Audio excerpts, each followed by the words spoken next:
Are you recording this? Yeah. All right. So when you're done, I want a copy of it too because I think it's important. So the body is a memory bank that you really, really want to listen to. In other words, what I'm saying is your inner monologue, what's going on in your head, is irrelevant.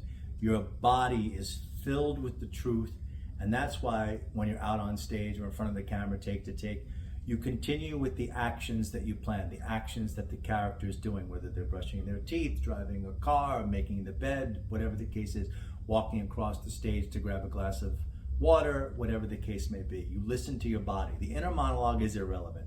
It's going to say a bunch of things to you. You're wonderful tonight. You're horrible tonight. It's too loud, and maybe I'm not loud. I don't think I'm a good actor. All these things are irrelevant. The body, the actions are what's relevant. How do we know this? Well, if you just go walk out into the world and look at someone and say, can you tell me what that person's thinking? And of course your answer is no. But can you tell me what that person is doing right now? The answer is absolutely yes. And that is the experience that the camera has as well as the audience. So your body is the truth. The action is the truth. Always listen to it.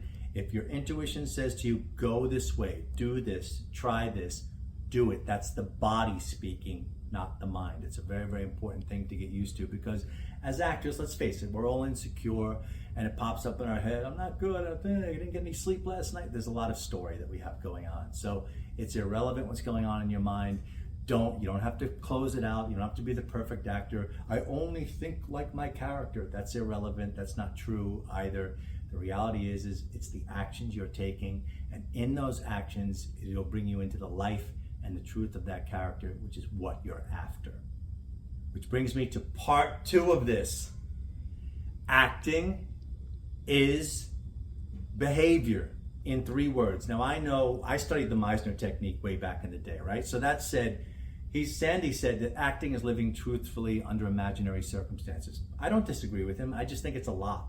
It's a lot of words to understand that acting is behavior. And that's the beginning for actors, right? Living truthfully under imaginary circumstances.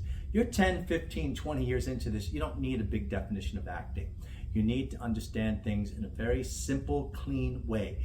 Acting is behavior. Your job is simple. You're always hunting for and creating behavior. Again, that's physical. That can be emotional behavior and physical behavior. That's the place that the audience responds to you, what's going on, and sometimes even the process of you looking